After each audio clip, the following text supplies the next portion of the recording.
समाज में उल्टी प्रथा चल पड़ी है, इसलिए समाज से बुराई का नाश नहीं हो रहा है। होलिका दहन, होलिका बुराई का प्रतीक है, ये एक पक्ष है। लेकिन दूसरा महत्वपूर्ण पक्ष है प्रहलाद की भक्ति। प्रहलाद के भक्ति के कारण ही उसकी प्राणों की रक्षा हुई और होलिका का नाश। ये सब संभव हुआ प्रहलाद के भक्ति के कारण। इसलिए इस अवसर पर प्रहलाद के भक्ति का अनुसरण होना चाहिए।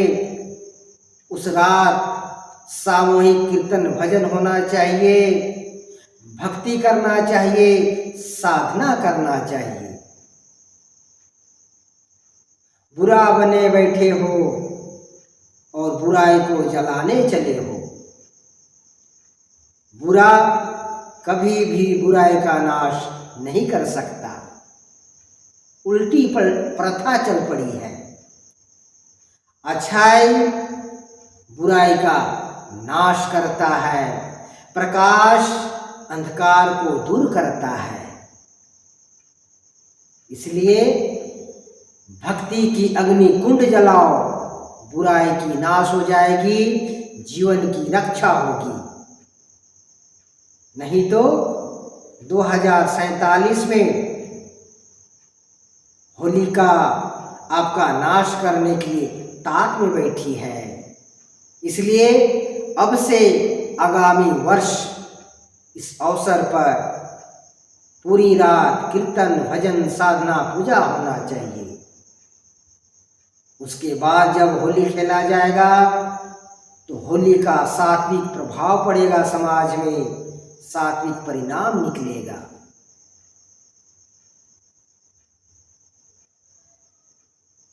खुद अग्नि कुंड में बैठे हो और होलिका को जलाने चले हो।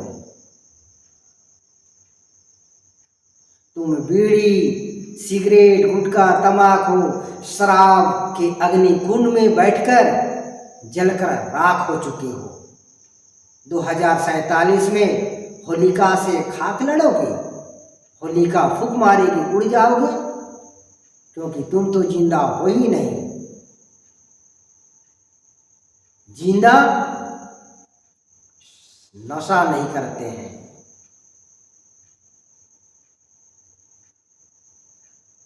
होलिका को जलाने चले हो, खुद जल रहे हो। इसलिए प्रथा बदलो। इस अवसर पर प्रहलाद के याद में कीर्तन भजन साधना पूजा करो। होलिका अवश्य ही भस्म हो जाएगी।